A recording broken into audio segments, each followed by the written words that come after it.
Killingham explains that for the Tenryobito, who were born in the lands above the rain clouds, the idea that water could fall on them from the sky is something terrifying. When they were children, the Tenryobito were often told a certain story alongside the story of the clan of D or even Nika.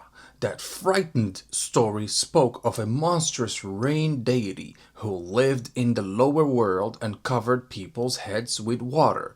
This deity appeared to the rhythm of rain ritual, and its name was Zaza. And today we are here to talk about the rain goddess or the rain god.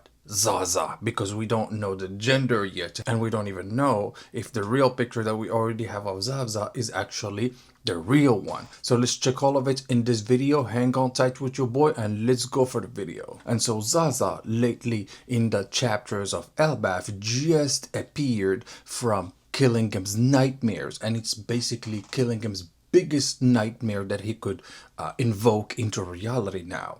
And with it, you can see how big Zaza is, you can see how watery its body is, and also how dangerous it is. And also with Zaza's coming into the battlefield, we also have now a new god on the battlefield of Elbaf, and then even a new god in the One Piece world.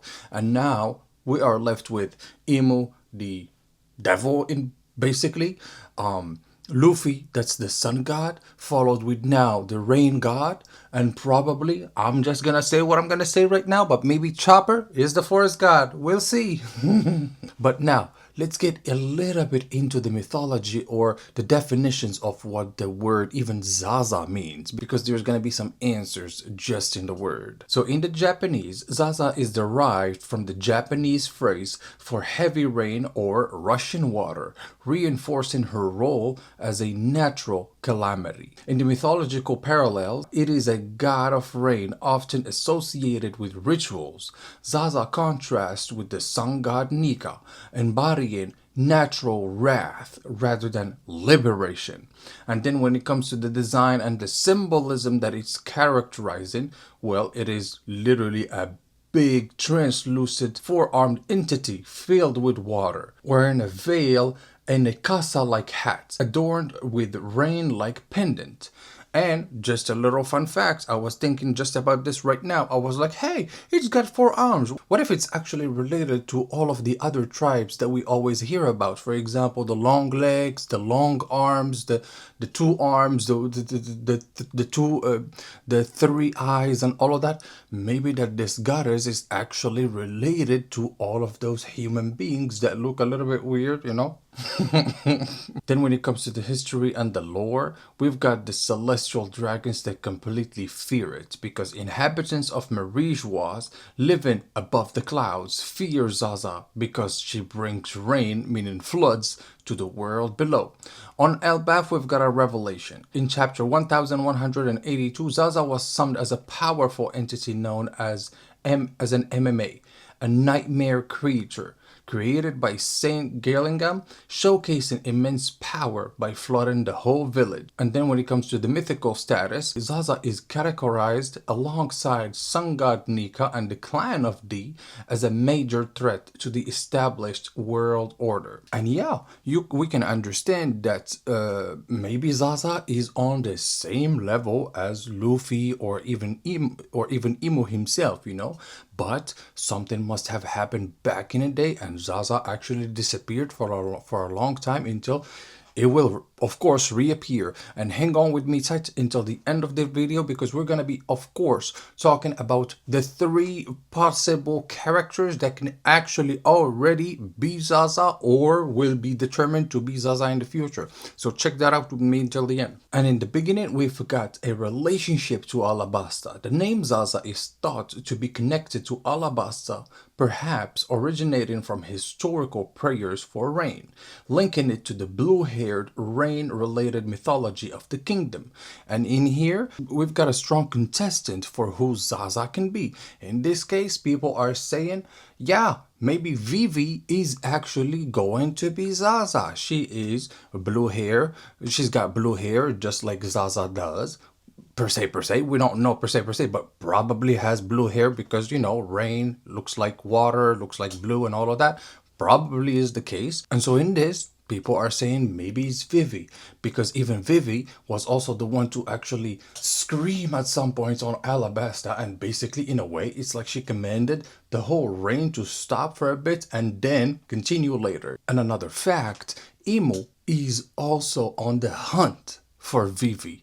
And we don't know also the connection that Emu had with Lily, the ancestor of Vivi, back in the day, back in the Void Center and everything. So we don't know. There's a lot of questions to be asked still. And Vivi might be a strong contestant to actually beat Zaza in the future. You never know. Dragon and Weatheria. Some theories suggest that Zaza's rain power might be connected to Monkey D. Dragon's abilities or the weather technology from Weatheria, as Zaza is linked to heavy storms.